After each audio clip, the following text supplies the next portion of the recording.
I didn't own a home yet.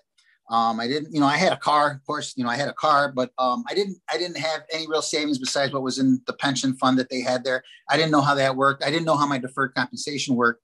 And I came across this company with my wife was actually working the business first, and she was licensed and she had her own thing going. And she actually taught me everything I knew about it. Like, so she was licensed. I saw what it was. I'm like, well, wait a second. Like, I need to learn this. I'm making all this money and I have nothing to show for it. And, no one talks to us when we're 18 years old about, hey, put away 15% of your income. And then by the time you're 40, you might be, you'll be pretty well off. Because they do tell you that, but we just don't listen at that age. Yeah. And one of the thing was live off of, who wants to, so now you're talking about living off what, 15% of it. Now you're talking about living off of, you're putting 15% away. So 75% of your income. Yeah. So I mean, how much of the population actually does that? Right. I mean, no, right. They don't. And the reason why is because where we come from, we don't see the after. Like, it's something you have to have a vision for. You can't just consequences of living. Yeah. Because what do we see on the news? The market's falling, pull all your money out, like, and you're not getting any real advice tailored to your specific situation. So if we're educated about it, then we can start making those educated decisions versus, this guy on this show is saying this, I better pull out my money. Or you're talking to the guy at the water cooler who doesn't have any more education than you do on the topic. And it's just because their uncle told them something who probably doesn't know anything about it anyway. Those conversations are like, hey, man, I hate this place, man. We don't make enough. Right.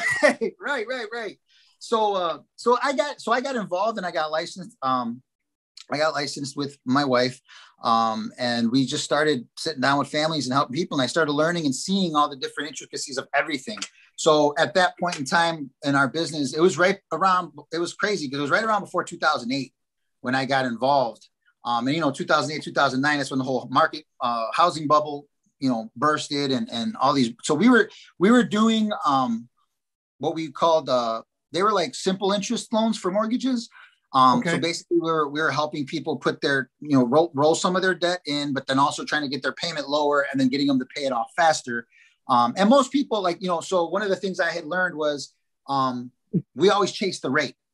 We're always chasing the interest rate, right? So, and don't get me wrong, interest rate is good. You save money on saving the interest rate, but the real thing you want to do is how much money is coming out of my pocket and how fast am I going to be out of debt? That's what we're kind of looking at. So we were doing stuff like that. We were helping people with their income protection, which is their life insurance, and then teaching them how to save money with some of the money that we freed up out of their monthly budget that they were paying. So when I got involved, things were kind of transitioning over at the CTA. I really wasn't happy. Like most people think, oh, you had a great job, you're making good money. But I was pretty much at my ceiling by the time I was like 29 years old, 30 years old. Like I wasn't going any further. Let me pause you for a minute. What do you mean by your ceiling? That means you couldn't make more money?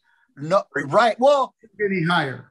At that point where I was, so I went to some school while I was in CTA because I think that was something that I had to do. I didn't know. They didn't tell me. They just told me I had to go to Harold Washington for these management courses, which gave me whatever equivalent of credits I needed for them to be able to promote me.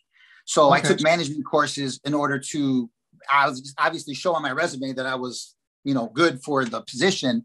But with what I saw all around, unless somebody retired or died, I wasn't going to move up. You know what I mean? So you're talking 80. Yeah, you're talking 80,000 a year, and I could have very well stood there.